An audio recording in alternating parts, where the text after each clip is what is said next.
Olá a todos! Dando continuidade à SNCT, Semana Nacional de Ciência e Tecnologia de Campos do Jordão, hoje teremos o prazer de receber o professor Robson para uma palestra incrível acerca do Vale do Paraíba, tradição e inovação nas páginas da literatura.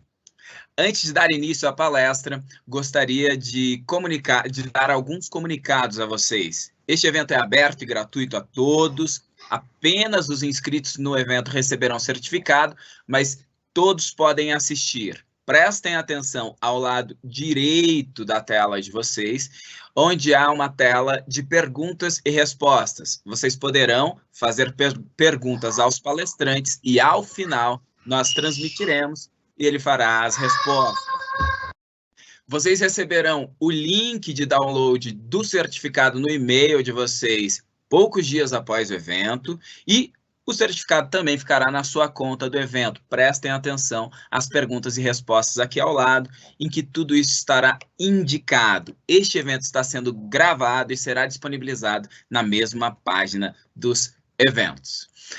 Falemos então do nosso palestrante Robson Batista dos Santos Rasman. Um prazer enorme contar com a participação desse professor docente aqui do Instituto Federal de São Paulo, Campos do Jordão, prata da casa, excelente professor, mestre e doutor em letras pela FEFELESH, pela USP, autor dos contos, dos livros de contos Linhas Tracejadas e do romance Erro e Surpresa. Atualmente, realiza pesquisas sobre literatura no Vale do Paraíba e integra o grupo de estudos Linguagens, Literatura e Educação do Campos do Jordão.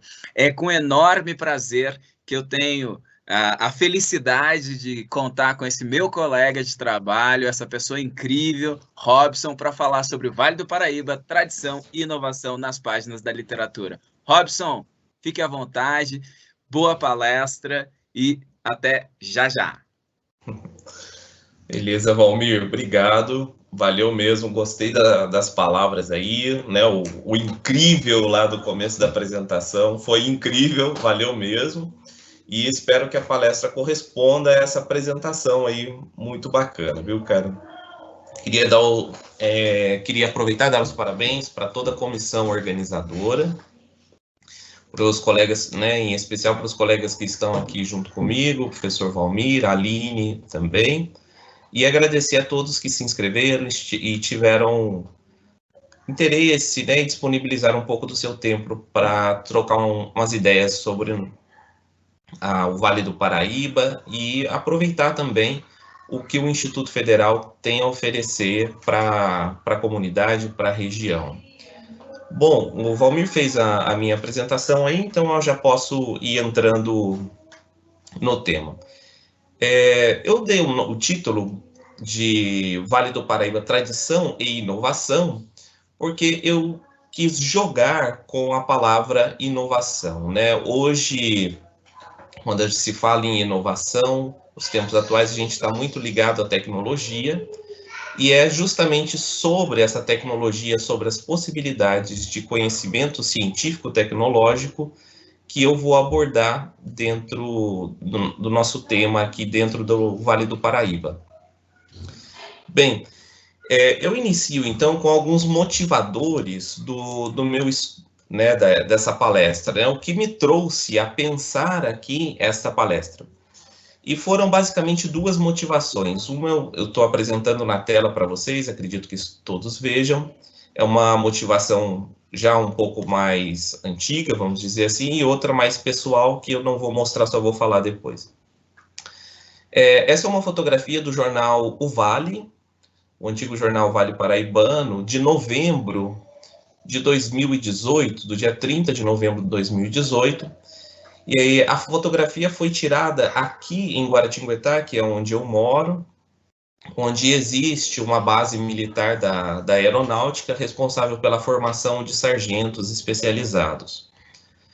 E nessa fotografia era destacada, né, o título da reportagem era Bolsonaro, então, presidente eleito em 2018, afirma que o Vale do Paraíba será o Vale do Silício e apoia a fusão da Embraer, que eram dois temas muito prementes naquele momento.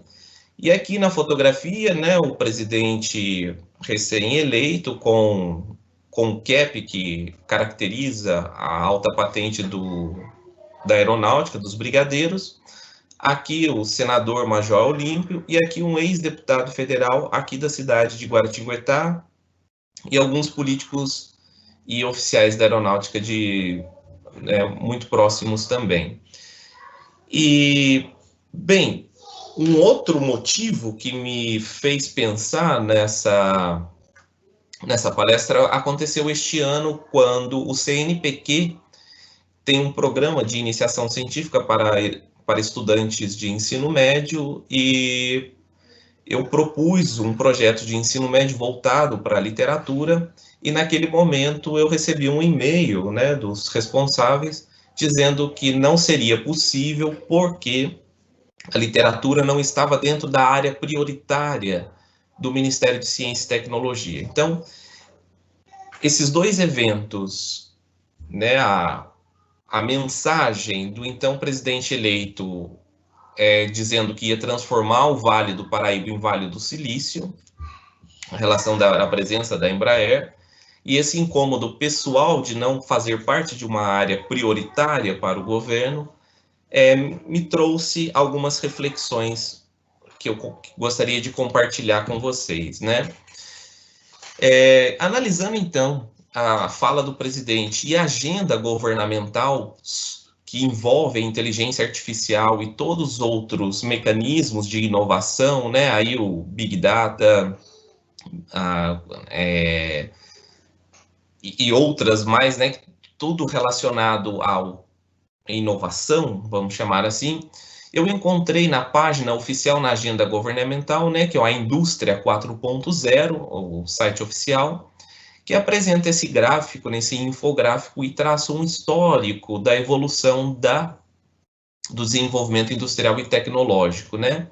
Então, a primeira revolução industrial, né, uma revolução mecânica que teria ocorrido ali pelo século XVIII.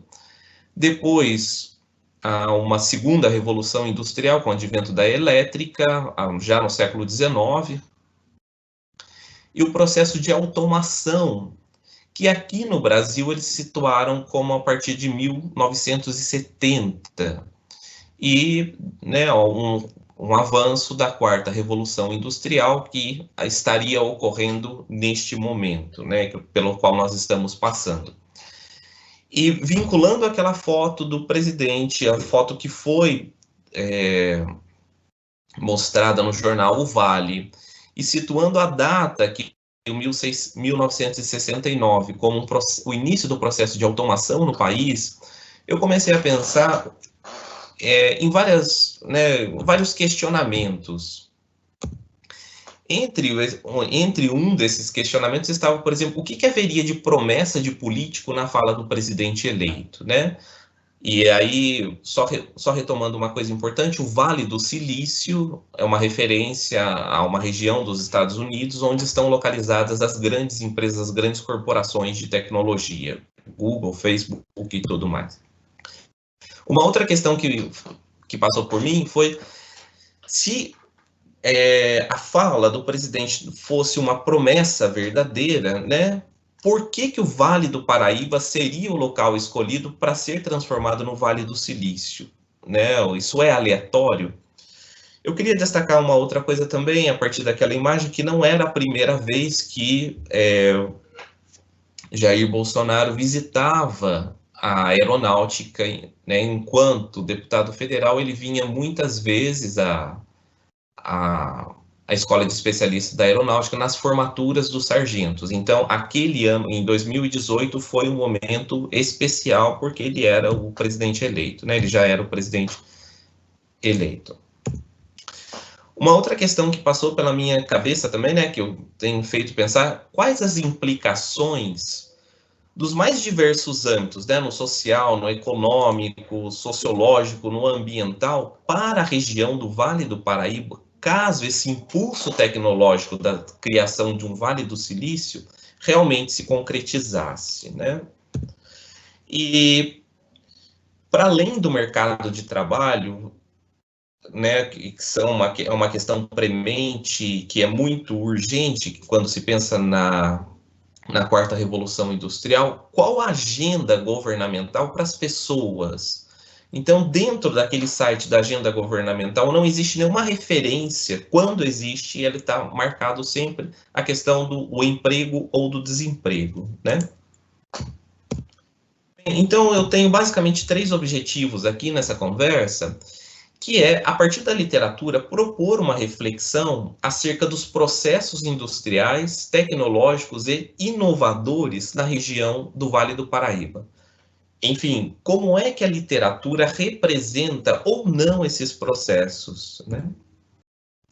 Depois eu pretendo aqui também demonstrar que as artes, em especial a literatura, quando elas estimulam a imaginação, ela também possui um potencial inovador, né? Porque a inovação ela vem da imaginação, da criatividade, e as artes têm essa força de potencializar e estimular a imaginação. E o último objetivo seria levantar hipóteses acerca desse potencial inovador nas artes e nas humanidades. Realmente, já aviso de antemão que eu não sei se eu conseguirei desenvolver esse terceiro objetivo aqui, mas fica um espaço para discussão, né? Inclusive fora do evento, fora dessa palestra. E eu vou tomar, então, 2 livros, 2 romances, que me parecem muito significativos para pensar esse processo de inovação, de representação do processo industrial tecnológico no Vale do Paraíba. O primeiro deles é esse romance, que se chama As Pirâmides Revolucionárias,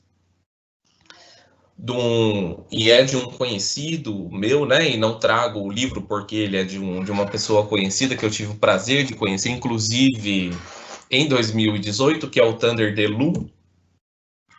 Então aí uma fotografia dele. E depois é um outro livro que tem um título muito sugestivo também, de Favelost, The Book.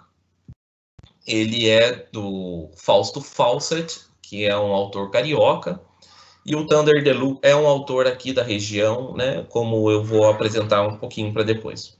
Na minha perspectiva, esses 2 romances contêm muitos elementos que possibilitam abrir a discussão sobre inovação, sobre desenvolvimento industrial e, logicamente, sobre inteligência artificial no Vale do Paraíba, né? Trazer essa questão mais específica. E os meus referenciais teóricos aqui, o que vai balizar a minha fala, primeiro é um conceito de cidades inteligentes. E esse conceito de cidades inteligentes eu tiro a partir da revista de estudos avançados do Instituto de Estudos Avançados da Universidade de São Paulo, que tem um número especial sobre cidades inteligentes. E uma das reflexões sobre cidades inteligentes foi detectada já na década de 80, foi definida já na década de 80 pela IBM. Então, em um documento da IBM, se definia, então, as cidades inteligentes como cidades instrumentadas, ou seja, cidades que tivessem a capacidade de capturar e de integrar dados em tempo real através de sensores, medidores e dispositivos pessoais. Então, a elaboração, a criação de instrumentos para coleta de dados. A IBM, nesse documento da IBM também, definia cidade inteligente como uma cidade interconectada, que se referia à integração desses dispositivos para esses dados, né? E disponíveis em uma plataforma de comunicação. E essa cidade seria inteligente porque ela seria capaz de incluir serviços complexos de análise, de otimização, sistematização e visualização para a tomada de decisão.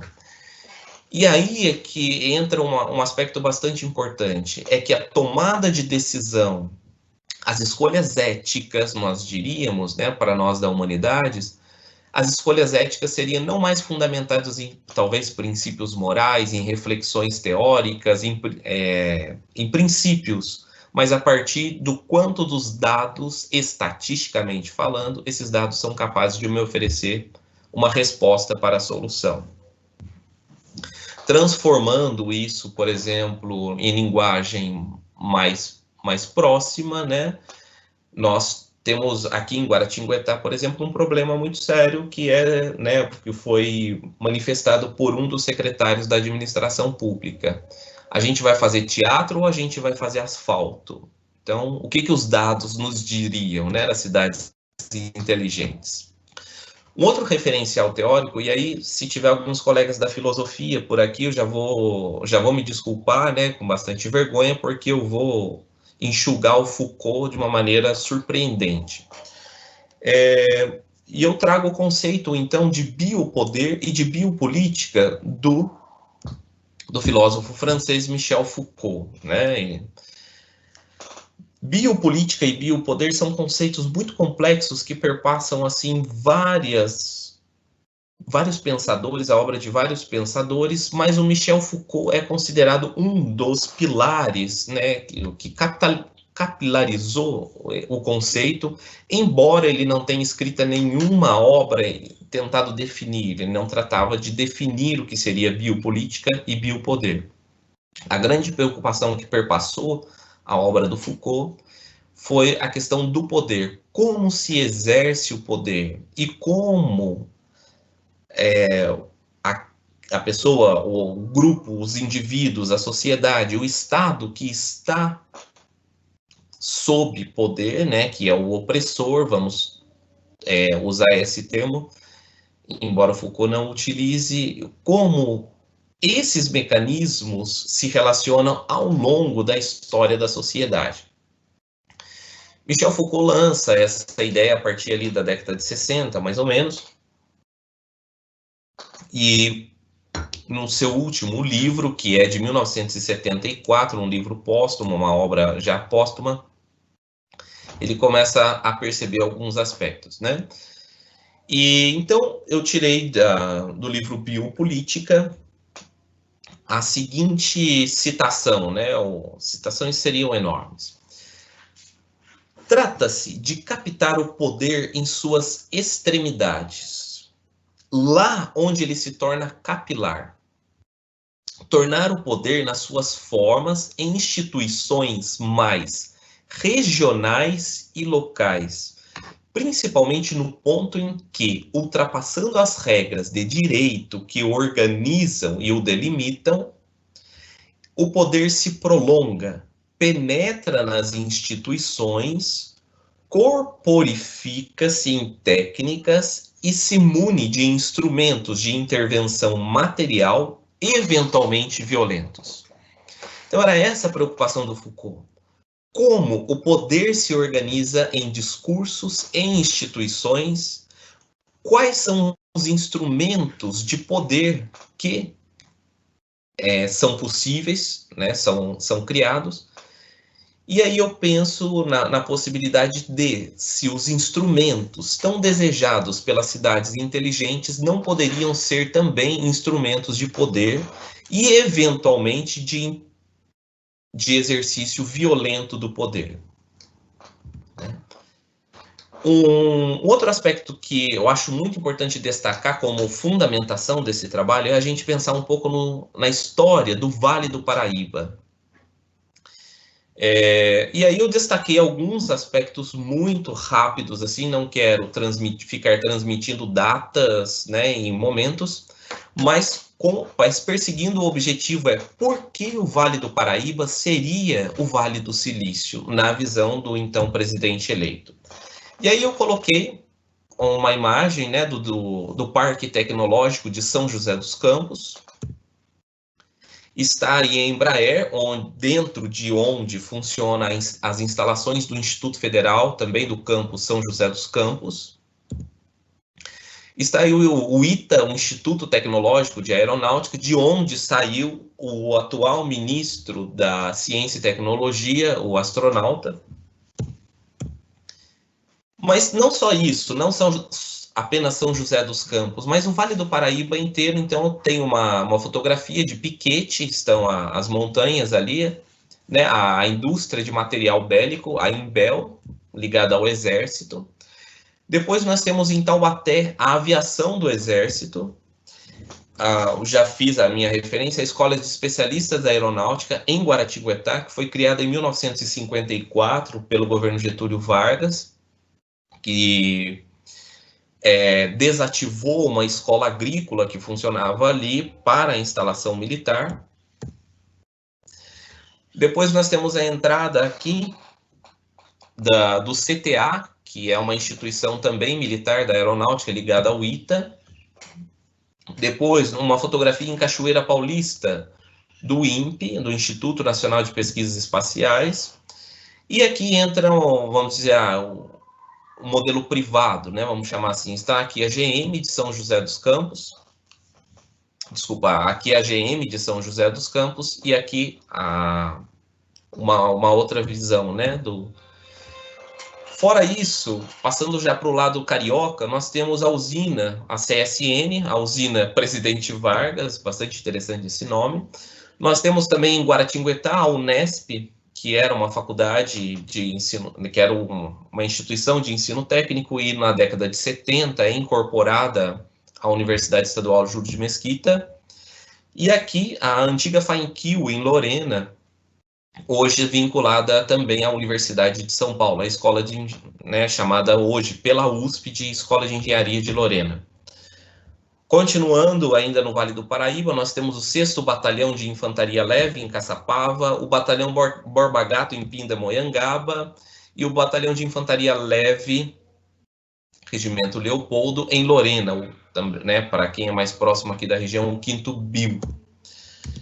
Desculpa ter passado. Ou seja, se nós observarmos todas essas instituições, inclusive lembrarmos que aí estamos com a Embraer, Johnson, a Vilares em Pindamonhangaba, que hoje é a Gerdau, me chama a atenção o excesso de instituições voltadas para a tecnologia e para o militarismo. Ao mesmo tempo, me chama a atenção a ausência de sequer uma instituição pública, uma universidade, um instituto dedicado aos estudos das humanidades ou dedicado às artes. Então, por que o Vale do Paraíba seria escolhido como o Vale do Silício? O que isso tem de promessa, né, dentro da fala do então presidente eleito? Então eu trago aí os 2 romances, eu gostaria de entrar neles, né, porque afinal de contas isso é um bate-papo sobre literatura. E o primeiro romance é As Pirâmides Revolucionárias, do Thunder DeLue. E o romance... desculpem. O romance é o primeiro do autor, ele já tinha publicado anteriormente um livro de contos intitulado Além do Vale do Terror e da Imaginação, e os 2 livros aparecem inicialmente como livros independentes, né? O Thunder DeLue fez praticamente todo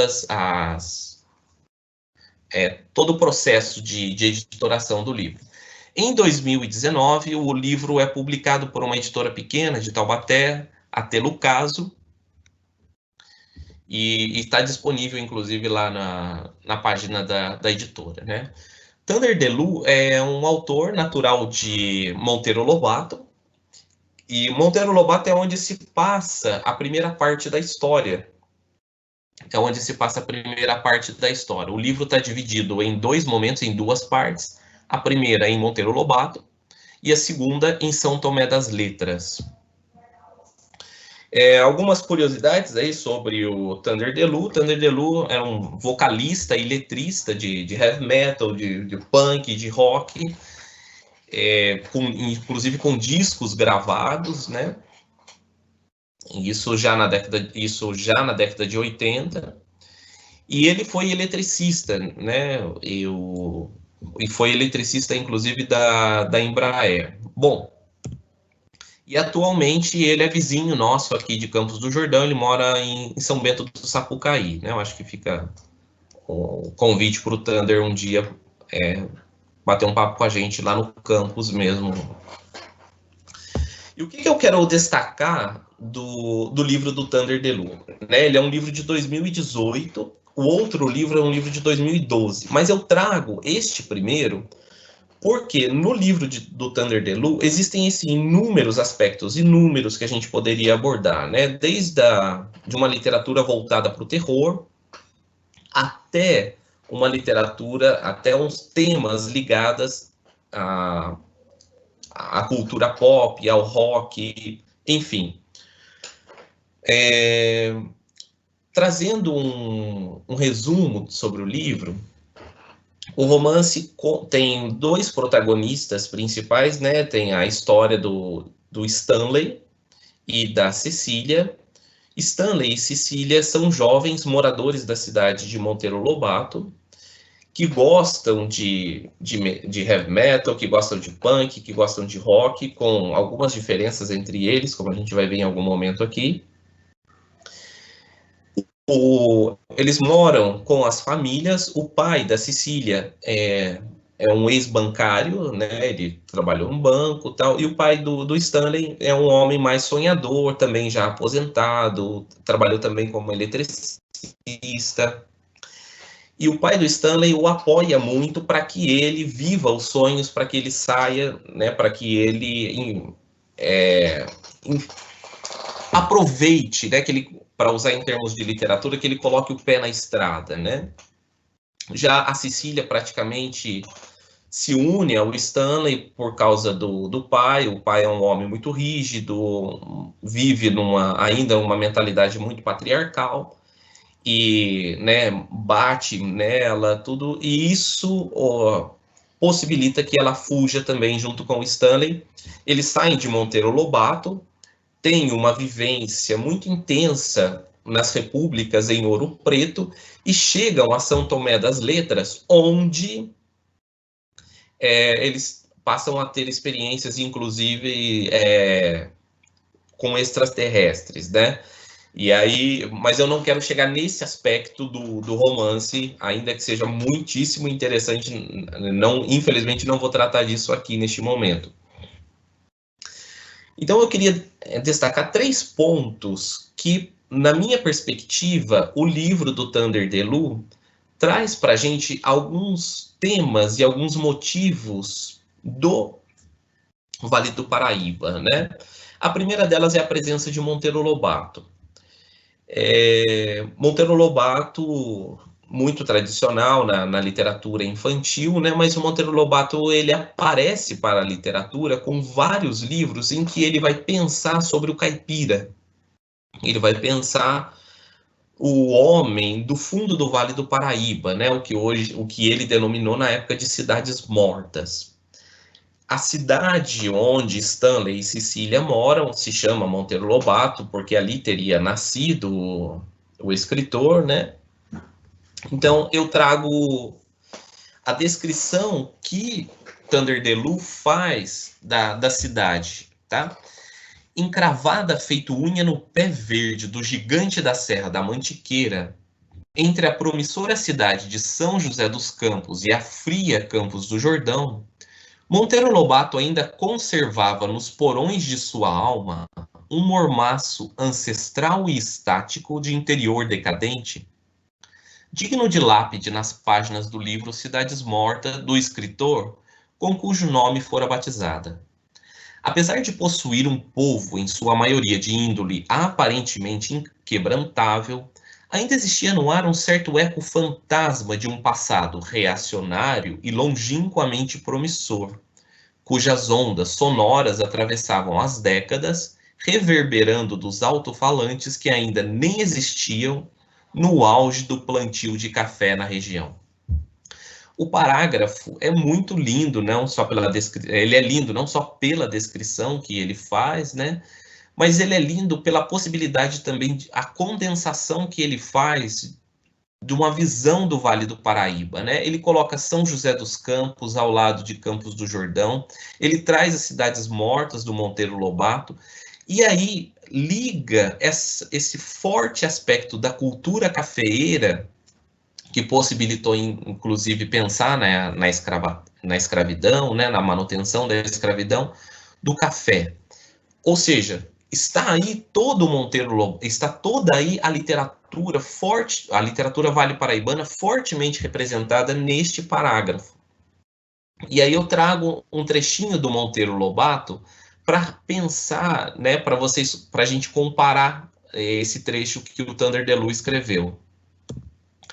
E o Monteiro Lobato em Cidades Mortas, no conto Óblium, né, o esquecimento, ele abre o conto desta forma. A cidadezinha onde moro lembra soldado que franqueasse na marcha e, não podendo acompanhar o batalhão, à beira do caminho se deixasse ficar, exausto e só, com os olhos saudosos erguidos nas nuvens de poeira erguida além. Atraído pelas terras novas de feracidade sedutora, abandonaram-na seus filhos. Está falando da migração, da saída, né, do homem do campo. Só permaneceram os de vontade anemiada, débeis, franquirianos, mesmeiros, que todos os dias fazem as mesmas coisas, dormem o mesmo sono, sonham os mesmos sonhos, comem as mesmas comidas, comentam os mesmos assuntos, esperam o mesmo correio, gabam a passada prosperidade, lamuriam do presente e pitam. Pitam longos cigarrões de palha, matadores do tempo. Essa imagem, né, do homem que fica pitando o tempo todo, eu acho que fica muito representada na figura do Jeca Tatu depois, né? Então percebam que o texto do Thunder DeLu dialoga muito, né, fortemente com o Monteiro Lobato.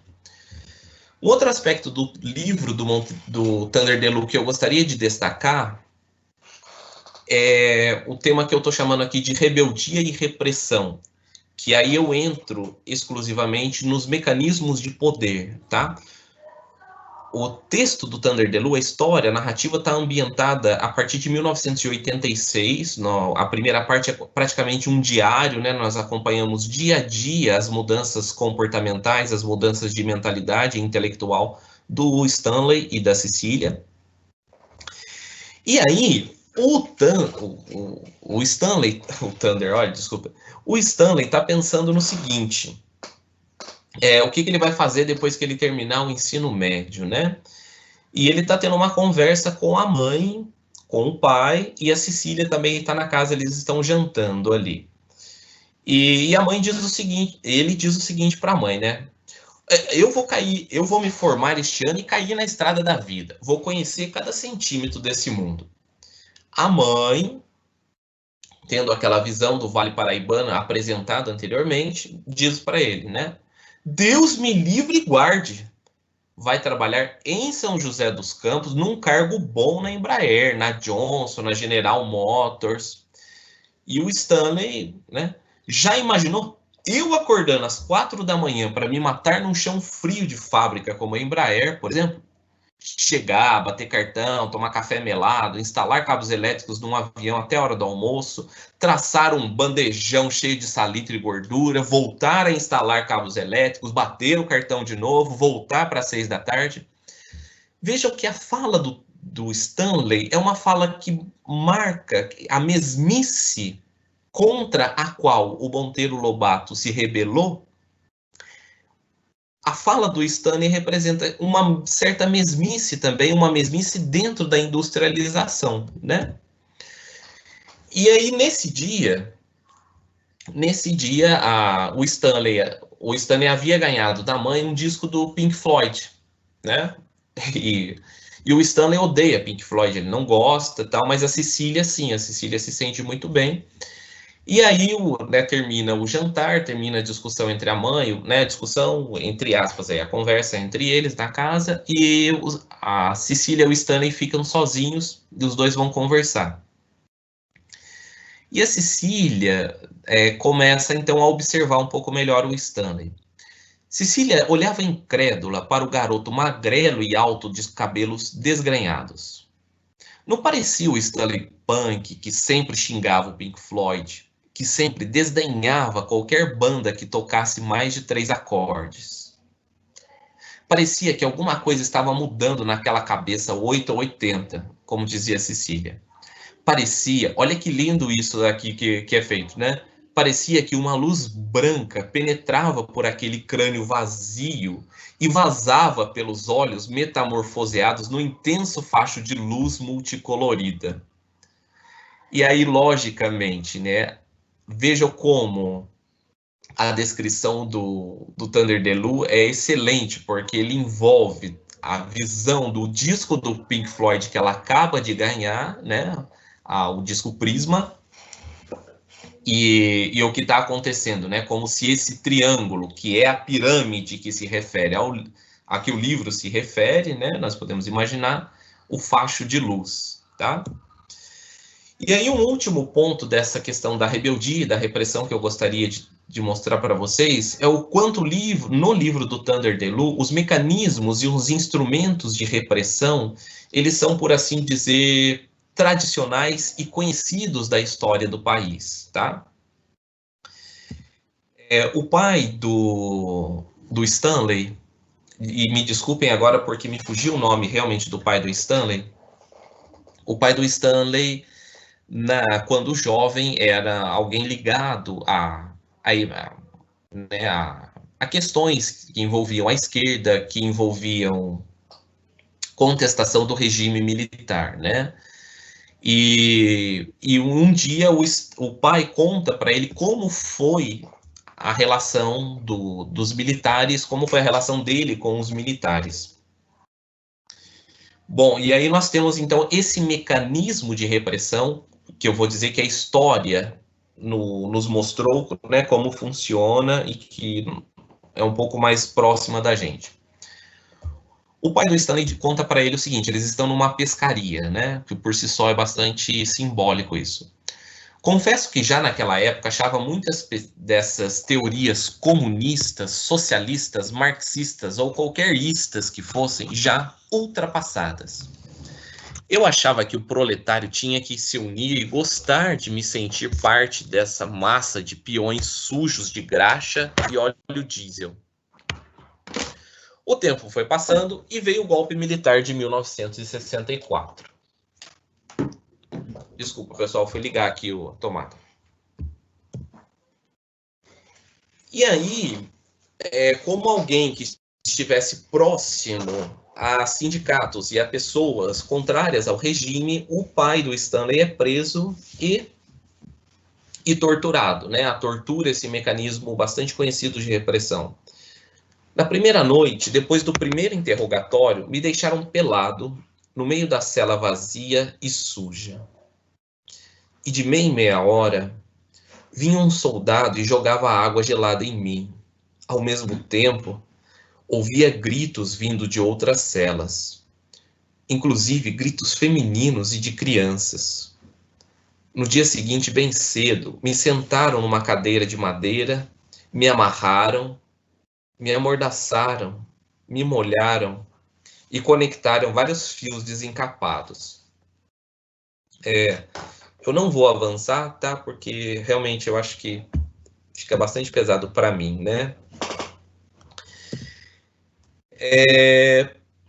Bom, um outro aspecto que o Foucault detecta quando nós pensamos nos mecanismos de poder é que um dos instrumentos é fazer com que os corpos sejam dóceis. Ou seja, as pessoas que sofrerão o poder são corpos dóceis, né? E aí, dentro dessa perspectiva dos corpos dóceis, existe um momento no livro do Thunder the Lou em que o Stanley, já em Ouro Preto, tem um sonho. Depois de participar de uma festa em uma república, ele tem um sonho. E percebam aí, então, esses mecanismos de poder docializando os corpos, né?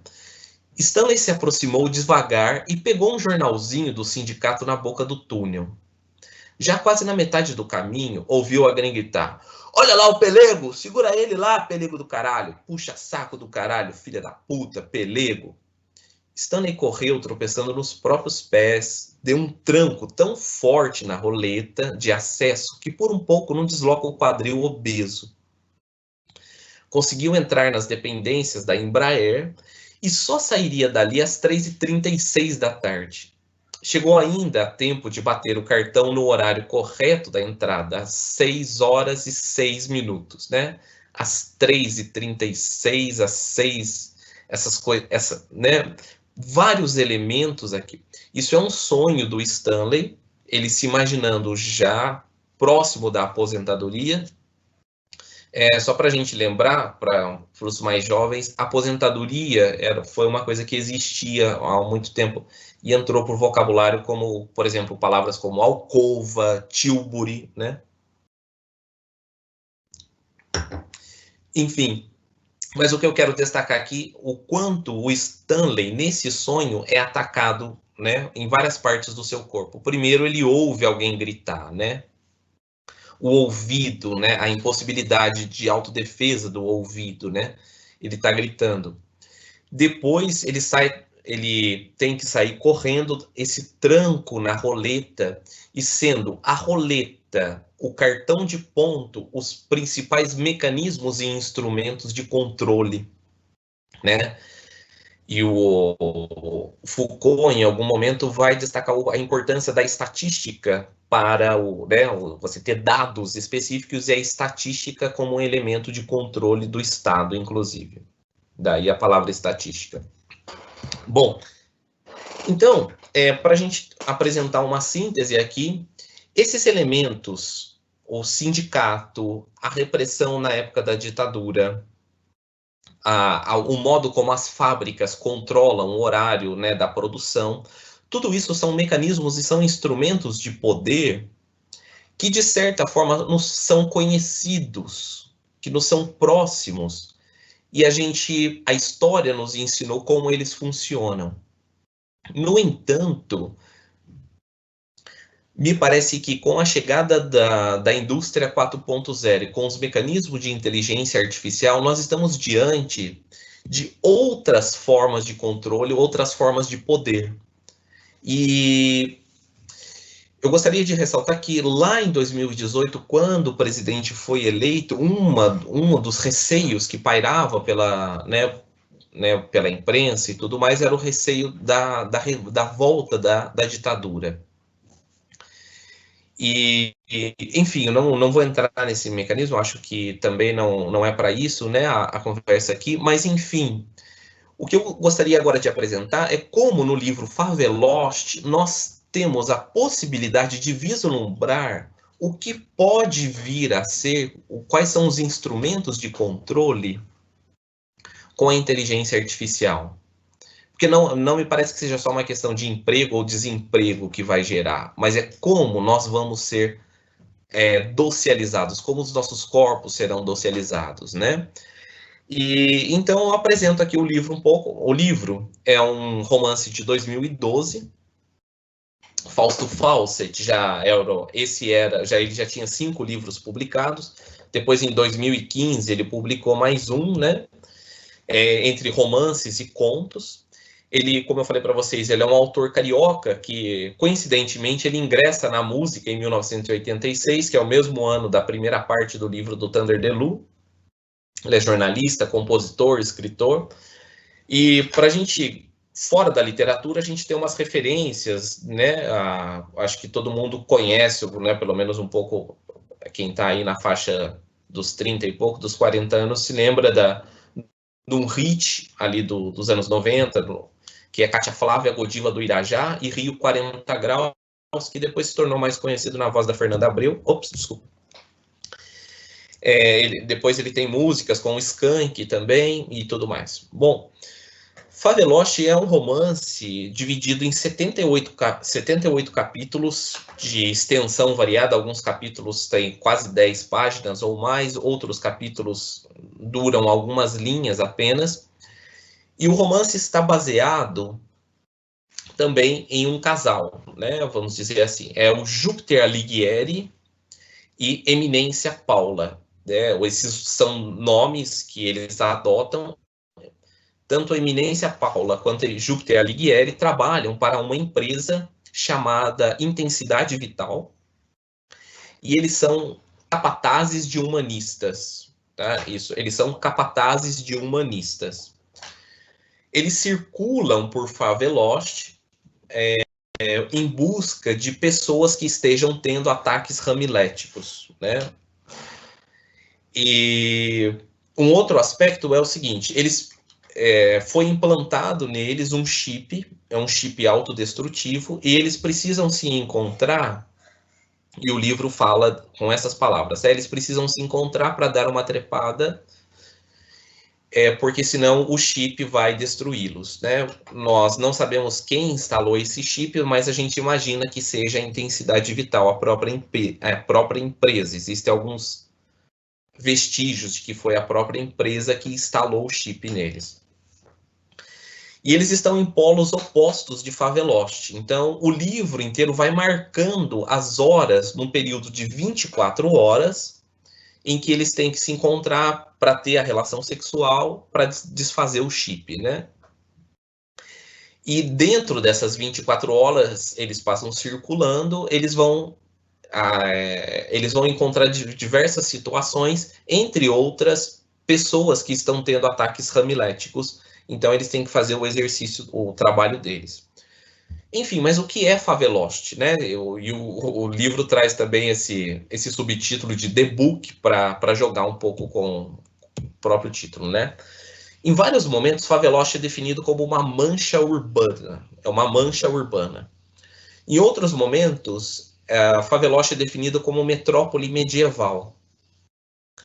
Mas o que nós podemos perceber, né, com algumas ferramentas teóricas que nós temos da geografia, por exemplo? Nós percebemos que é uma conurbação da megalópole entre Rio e São Paulo. E o autor, então, transforma essa mancha urbana, né, essas duas metrópoles, Rio de Janeiro e São Paulo, em uma só e dá o nome de Rio Paulo de Janeiro São. E o Vale do Paraíba está fincado justamente entre essas duas metrópoles. E aí vem uma outra definição do que é Faveloste, né? É a confirmação do capitalismo como emoção de empreendimento dentro de todos e da desconfiança, da suspeita relação entre o ser humano, reiterando a civilização como repressão da fera com consciência. Acho que todos se lembram lá do texto do Monteiro Lobato que fala da ferocidade, né? Da feracidade, desculpem. Bom, e aí, Faveloste, então, é uma cidade inteligente. É uma cidade em que tudo deu certo, né? Essa mancha urbana é um lugar onde tudo deu certo. Todos os desejos de entretenimento, todos os empreendimentos, toda a inovação científica e tecnológica, tudo deu certo. A vida em Faveloste, você pode trocar de trabalhos, o trabalho ele é muito rápido, os trabalhos não duram mais do que 3 meses, então, e você ganha sempre muito dinheiro em Faveloste. Faveloste tem a todo momento, em qualquer parte dela, tem raves, tem festas a que nós podemos ir, e todas as empresas que são instauradas em Faveloste dão certo, promovem lucro, muito dinheiro, é possível ganhar muito dinheiro em Faveloste. E aí nós temos um trecho em que mostra como Faveloste é uma cidade inteligente lá na visão da IBM, né? Paula vê gente se complicando com as computações, com a digitalização de tudo nas ruas, ou seja, é uma cidade que é um lugar onde que está equipado, né? Que está equipada com instrumentos que possibilitam coletar dados. Aplicativos embutidos em postes, em muros, em bancos de praça, em pessoas até. O ambiente é, em geral, sensível ao toque. Encostou, aparece um menu na parede para te conectar, sabe-se lá o quê? Wi-Fartura. Paula vai observando e se lembrando dos treinamentos da intensidade vital, aprendizados em centros tecnológicos, solidão em desertos de masmorras, funções executivas em empresas, ataque militar cirúrgico, treinamentos sexuais. Como é que Favelost começa? Favelost começa como uma startup, né? Essa palavra tão em moda quando a gente fala hoje em dia de empreendimento, né? De inovação.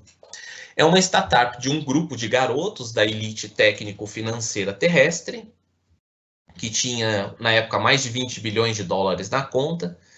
E esses garotos ficaram descontentes com o fim do seriado Lost, né? Um seriado dos anos, acho que ali meados dos anos 2000, e eles ficaram descontentes. Como é possível acabar um seriado? Não é possível acabar um seriado, né? E aí eu quero já que a gente pense na inconformidade desses jovens que iniciam Favelost, que criam Favelost, e na inconformidade, na rebeldia que motivam Stanley e Cecília, né? Então, eles decidem, então, recriar uma saga em 3 capítulos para o cinema. Para os garotos, né? E aí a produtora que fazia Lost decidiu fazer uma saga em 3 capítulos para o cinema. Os garotos da elite técnico-financeira acharam isso o fim da picada, o fim do mundo. Isso seria uma heresia, e a palavra é heresia que está no livro, né? Porque, na concepção deles, o seriado deveria ir logo para a internet e não para o cinema, né? O cinema já como um meio digital, um meio midiático, já ultrapassado. E aí, a Favelost foi acionada, ela foi criada por clubes de decifração na web. E o narrador explica pra gente que era uma nova versão da maçonaria, do Illuminati, da Rosa Cruz, do Ku Klux Klan, dos Templários, todos, etc. E aí, então, nós temos como foi que Favelost foi criada. Favelost só foi possível, entre outras filigranas jurídicas e fiscais, por causa da mamata que é abrir uma igreja no Brasil. Por esse atalho, inaugurando igrejas, camuflando-se através delas e de ONGs de todo tipo, a avalanche de mini-indústrias foi se instalando. Terras sendo compradas por máfias, por corporações ou empresas oficiais e estatais também. Vejam, ONGs, avalanche de mini-indústrias, máfias por corporações, e aí entenda-se também corporações imobiliárias, né? Os barões do concreto do Vale do Paraíba, né? E por estatais também. No conceito de biopoder do Foucault, né, em algum momento da sua obra, o Foucault mostra, então, que há uma ruptura no século XVIII entre as formas de controle, entre as formas do poder. E ele vai destacar o seguinte, que até o século XVIII, com os regimes absolutistas, ficava a cargo do rei, a cargo do imperador, a cargo na Idade Média, do senhor feudal, de determinar a morte daqueles que não se ajustavam ao poder, aqueles que não seguiam as regras. Na concepção do Foucault, a partir do século XIX, esse regime ele é alterado e ele se intensificava a partir da segunda metade do século XX, a partir da década de 70, e o Foucault não viu, por exemplo, o auge, né, o crescimento, o desenvolvimento das teorias neoliberais. E ele vai dizer que, assim, então, o exercício do poder não é mais de fazer morrer, mas sim de fazer viver, de controlar a vida e deixar morrer. Isso me parece representado no livro do Fausto Fawcett, quando os capatazes de humanistas vão autorizar a morte das pessoas que têm ataques ramiléticos, né? E um desses ataques ramiléticos acontece com um mexicano que vem parar em Favelost, né, nessa mancha urbana, naquilo que antigamente era São Paulo e Rio de Janeiro. E o Júpiter Alighieri fala para ele, né, vai conversar com ele, e o mexicano diz o seguinte para ele, diz em português, né, o mexicano está aqui dizendo em português: me tire desse estado sólido, eu não aguento este pique, meu coração não aguenta este deboche comercial dos afetos, estes testes constantes, estes empregos rápidos seguidos de limbos. No princípio eu estava eufórico com Faveloste. Eu não quero mais me entreter tanto. Eu não aguento mais a alta voltagem de Faveloste. Eu quero ter histórias para contar, de vida para contar, dizer que tantas emoções eu vivi, mas num ritmo diferente, tipo normal. Porque em Faveloste o tempo finalmente foi humilhado pelo homem.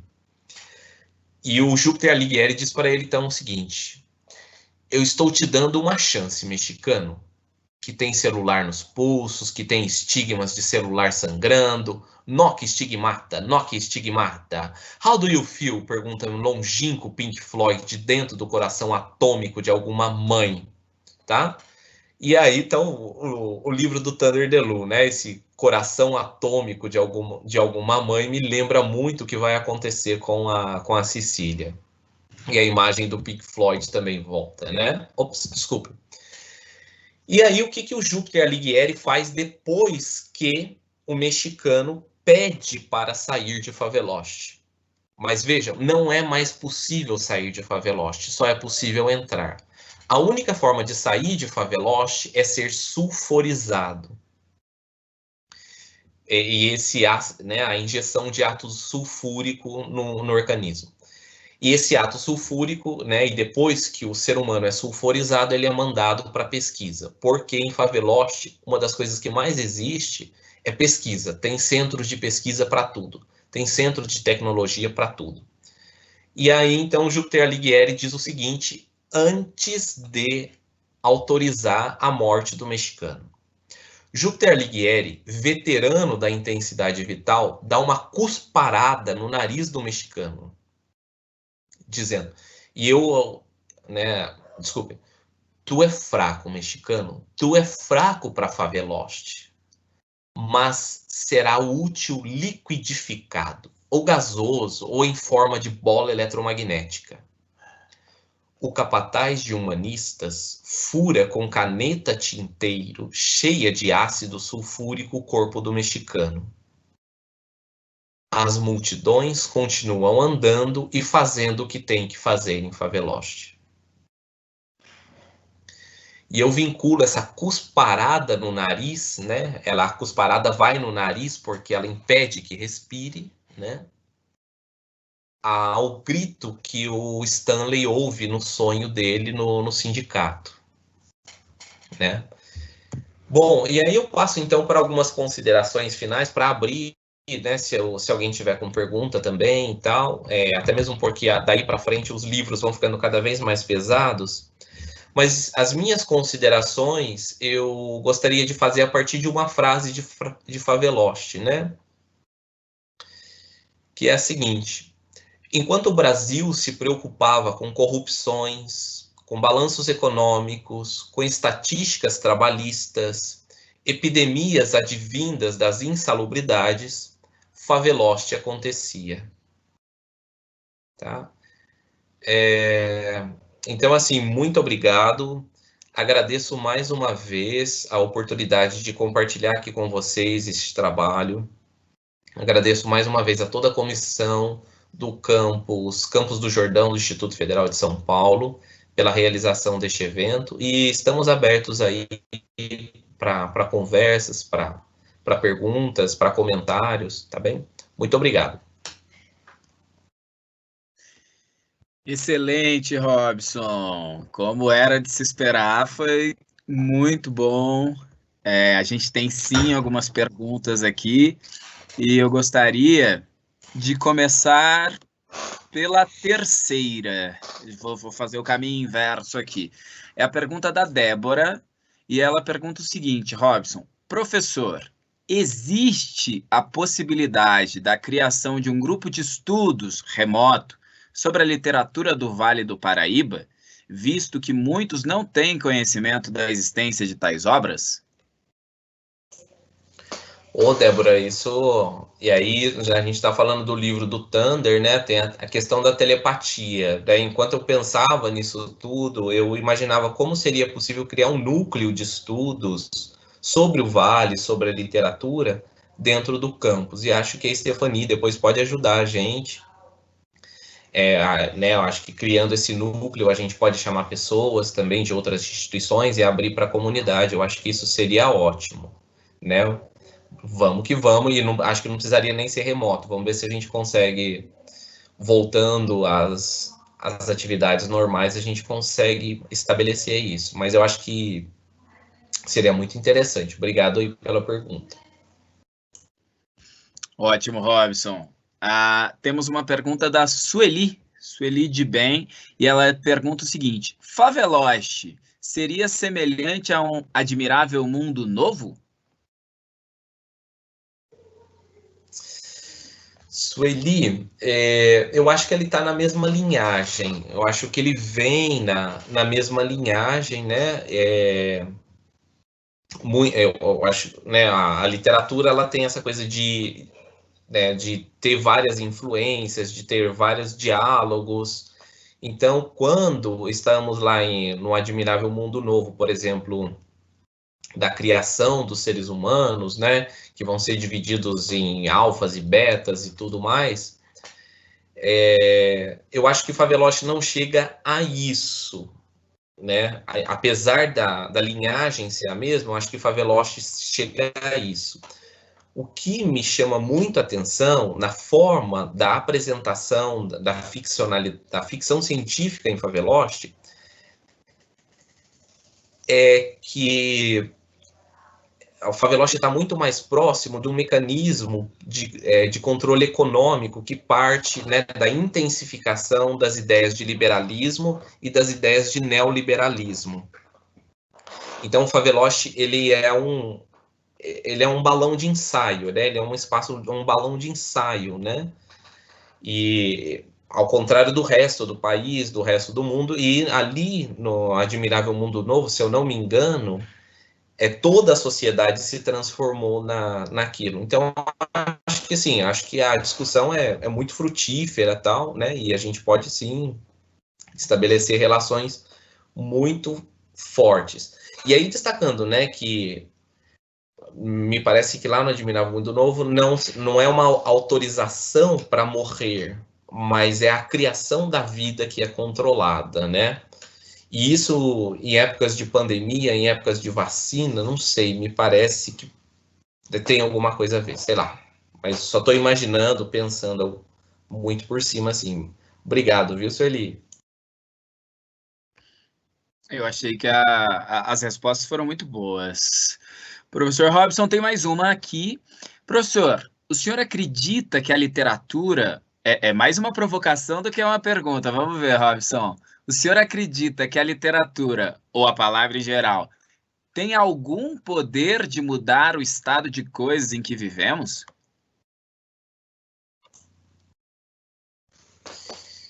Eu acho que a literatura, eu não sei o estado, né, o estado sólido, vamos dizer assim, né, mas eu acho que ela muda as pessoas. E mudando as pessoas, aí a possibilidade de mudar as coisas. Então, quando, por exemplo, a gente pensa na inteligência artificial, tem acompanhado, né, as atividades que têm acontecido, o quanto o desenvolvimento da inteligência artificial ela é simbólica. E a literatura também passa pelo simbólico. Então, eu imagino que se nós podemos usar a inteligência artificial enquanto símbolo para não a proliferação de dados, mas como símbolo de como eu consigo controlar ou não as pessoas e o quanto esse controle realmente ele vale a pena ser feito, eu acho que a literatura pode dar umas pistas aí para a gente, né? Você enxergar como determinadas personagens estão em conflito, como elas resolvem ou não esses conflitos, a sensibilidade ela pode sim ser a sensibilidade, os afetos e logicamente as representações, vamos dizer assim, neurais, simbólicas, né, cognitivas, elas também podem se alteradas. O fato é que a literatura, ela tem um elemento, né, da sociologia da literatura que parece que não está próximo nosso, que é a impossibilidade de gerar grandes lucros. E isso aí é que a gente precisa discutir um pouco mais. Não sei, por aí. Desculpa, eu esqueci o nome da pessoa que perguntou, Valmir. Esta última pergunta. Calma. Ah, não, foi anônima. Foi anônima. Essa não teve. Poxa vida, tomara que não seja o Anonymous lá, que, né, do grupo lá que. Mas muito obrigado, viu? Valeu. Ô, Robson, temos mais aqui, ó. Do Alexandre, essa. Como a professora Sueli, também me lembrei do Admirável Mundo Novo. E aí a pergunta vem em seguida. Professor, você acha que estamos fadados a caminhar para uma vida cada vez mais artificial? Eu acho que você já até tocou alguma coisa enquanto você estava falando, mas tem mais. Mediada por infinitos aparelhos tecnológicos em contraponto a uma vida mais simples e humanizada. O que você acha, Robson? O Alexandre pergunta, então, sobre essa vida mais artificial versus vida mais simples e humanizada. Para onde você acha que a gente está caminhando? É difícil, é uma pergunta muito difícil, assim, né? O que eu penso é que, né, nós não teremos, não é um processo sem volta. Foi como a Revolução Industrial, a primeira, foi como a eletricidade, foi como a automação. O processo é sem volta. O que eu acho que a gente tem hoje a possibilidade de fazer é não se defender, não resistir, eu acho que não é por aí, mas estar conscientes do quanto a gente pode ser vulnerável e o quanto a gente pode se desumanizar nesse momento. Né? Então, eu acho por aí, assim, eu acho que a gente segue para uma vida mais artificial, sim, eu acho que a gente segue para isso, mas eu acho que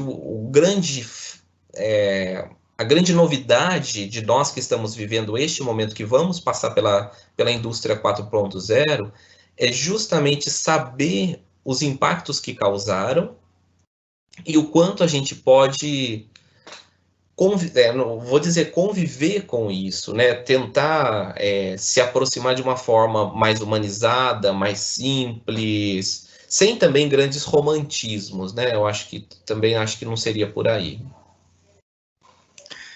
Robson, te ouvindo falar e ouvindo essa última resposta que você deu, acho muito importante mesmo falar da importância da sua fala, que é uma fala de literatura, uma fala de humanidades, não é? Dentro de um evento de inteligência artificial, em que você em nenhum momento escapou do escopo principal, do centro, mas conseguiu fazer o que eu sinceramente achei sensacional, muito bom mesmo, essa análise, que é uma análise que não esquece do ser humano em nenhum momento. E adorei também essa sua consideração final, essa fala de enquanto o Brasil se preocupava com corrupções, balanços econômicos, estatísticas trabalhistas, epidemias advindas das insalubridades, faveloche acontecia. E aí a minha pergunta para você, minha mesmo agora. Ô Robson, para fazer acontecer, né? Você acha que a gente está precisando entender mais esse olhar que você trouxe lá no começo do Foucault, dessa coisa de a gente compreender que a gente está sendo mesmo docilizado e que papel a gente, enquanto professor, poderia, do seu ponto de vista, da nossa pequena, né, contribuição, como é que a gente poderia se colocar contra isso, cara, ou não, ou a favor, mas de uma forma mais produtiva, por assim dizer. Dê-nos um fio de esperança, Robson, por favor. Ô, Valmir, aí você me coloca muito difícil a sua pergunta, mas Eu imagino assim, eu não sei, né? Eu retomo assim, eu não sei se vai dar para a gente escapar disso, né? Mas como é que dá para a gente entender?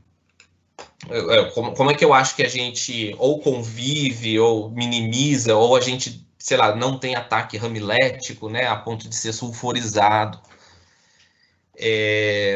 Uma das questões, e aí eu acredito muito, não tem aqui nenhuma, né, não tem nenhum proselitismo, demagogia, nenhuma outra palavra, né, para definir. Eu acredito muito nos institutos federais por esse motivo. Porque a hora que eu apresentei o resumo para a comissão, por exemplo, pô, literatura, o que o cara está fazendo aqui, o negócio é desenvolver aplicativo, tal, não quero saber isso daí. Seria uma possibilidade. Então, assim, veja que o próprio Instituto Federal, diferente das outras instituições que eu anunciei aqui, né, a Unesp, o ITA, ainda que, por exemplo, o CTA tenha um instituto de estudos avançados que se preocupa com certos aspectos lá dentro, são instituições que não desconsideram o fator humanista e artístico do ser humano. E acho que a educação ela precisa perpassar por isso, né? Eu acho que uma educação técnica profissionalizante ela deva existir, porque a gente precisa se profissionalizar, né? A gente precisa construir de alguma forma. Mas aí uma questão é a seguinte: eu vou por exemplo, enquanto aluno de análise de desenvolvimento de sistemas, eu vou desenvolver um software para capturar dados de uma pessoa para oferecer mecanismos de compra para ela, por exemplo. Quais os critérios que eu vou adotar para eu não perturbar a pessoa? Ou, por outro lado, eu vou montar uma startup, né, a partir de um aplicativo. O que eu vou dizer para essas pessoas sobre o produto que eu vou oferecer, que eu vou vender, o quanto esse produto ele não está apenas assim, simplesmente o lucro pelo lucro, a finalidade seja essa. Se eu vou comprar, se eu não vou comprar. Então, e acho que sim, né? E aí, por exemplo, acho que o ensino médio, por exemplo, a gente, a gente ainda tem uma grande preocupação com os fundamentos, né, das humanidades, né? Por exemplo, em literatura, a gente vai lá na Idade Média, a gente vai lá no Renascimento, tal, a gente bebe dessas fontes, mas as coisas parecem que passam como um furacão, né? E enquanto todo o desenvolvimento humanista estava nessa raiz, a gente passa como um furacão na tentativa de que ser mais original, estar mais próximo, ser mais agradável, e aí um horror, né? Ser mais fácil, por exemplo, que é muito do que a inteligência artificial promete, que é a facilidade, e isso eu acho que nos tira um pouco da humanidade e provoca, eu acho, a minha né?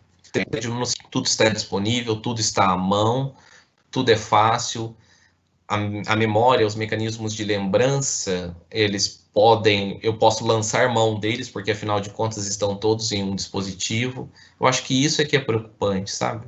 Não sei se eu respondi a sua pergunta, cara. É que foi bem difícil também.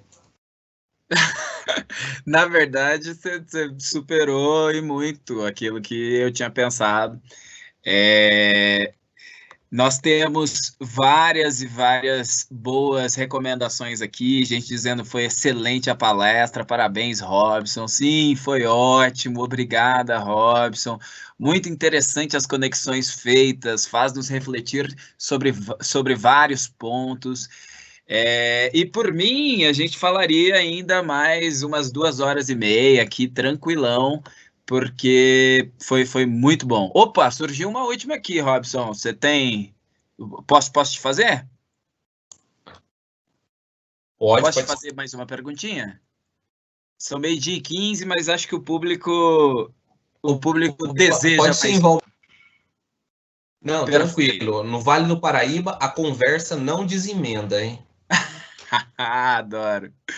Vou ler para ti. É do Vitor Moraes. E a pergunta é a seguinte: Robson, você acha que as prefeituras poderiam investir em campeonatos artísticos, criando assim eventos gratuitos que contribuem para a valorização artística? Não necessariamente um campeonato, mas um investimento em materiais e profissionais voltados para a área. Então, Robson, a pergunta do Vitor é sobre investimento de prefeituras na área da valorização artística, em materiais e profissionais artísticos. Como você vê isso, Robson, por favor? Inclusive, se você quiser falar também sobre as festas literárias, né, das quais você participa, organiza e estuda. Isso, eu ia comentar isso, né? Eu acho que uma pessoa mais indicada até para responder do que eu seria a Leandra, lá da sala do Vitor, porque a Leandra tem pensado bastante nessas questões. Mas, sim, Vitor, eu acho que as prefeituras não só poderiam, como elas deveriam. Isso é dever constitucional do Estado, a promoção da cultura e da arte. No entanto, a gente precisa tomar cuidado. Né, antes de eu chegar no entanto, antes de eu passar por no entanto, Campos do Jordão tem, por exemplo, o concurso, né, o concurso de poesia, o concurso literário e de desenho, né? Deu uma travadinha, Robson. Por os alunos. Calma aí, Robson. Tenta falar de novo, por favor.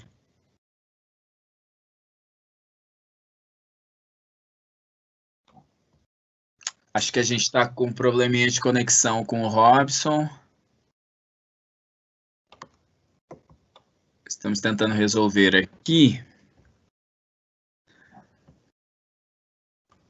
Robson, você nos escuta? Desenvolveram a escrita. Robson, você nos escuta? Você poderia repetir uma parte, pelo menos, da sua resposta?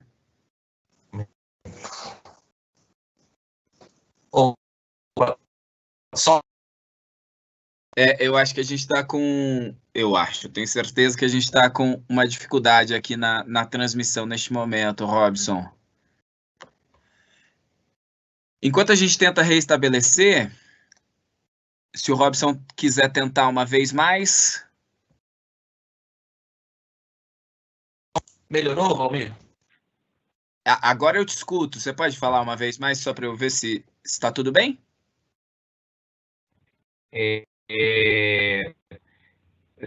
Se o Victor perguntava, né? Com a câmera desligada? Pode ser. É constitucional de... Tá, você me escuta? Agora sim.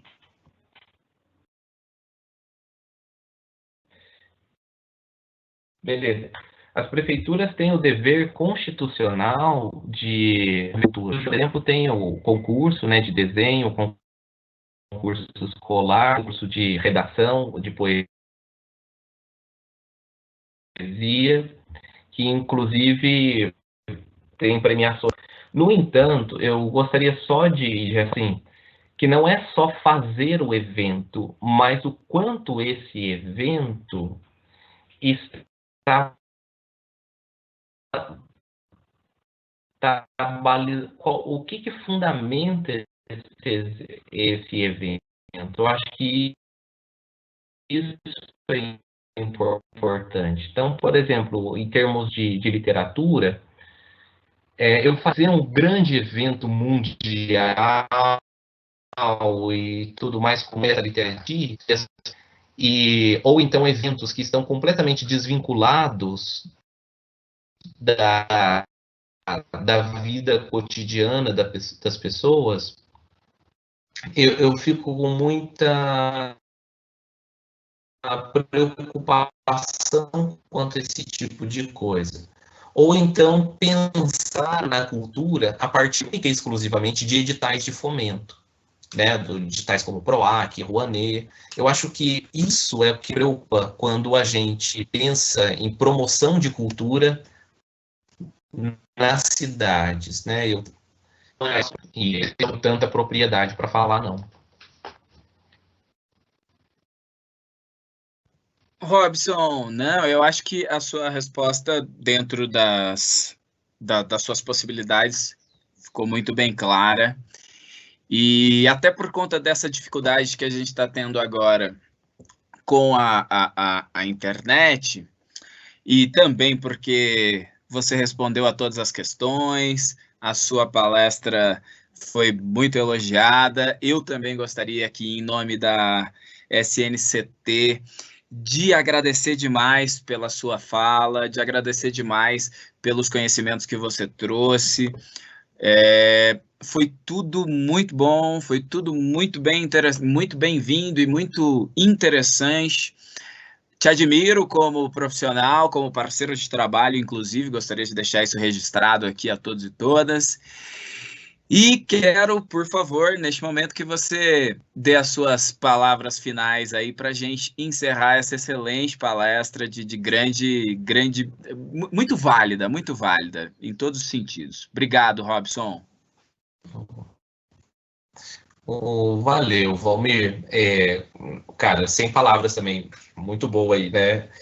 Não, queria agradecer mais uma vez também, né, a todos que participaram, né, aos colegas também que mandaram, que enviaram perguntas também, o Alexandre, imagino que seja o Alexandre Rezende e tal, a Sueli, agradecer a Aline também aqui pelo suporte com as tecnologias, e desejar a todos aí uma boa tarde, uma boa semana de aprendizados, que a gente possa seguir conversando e dialogando.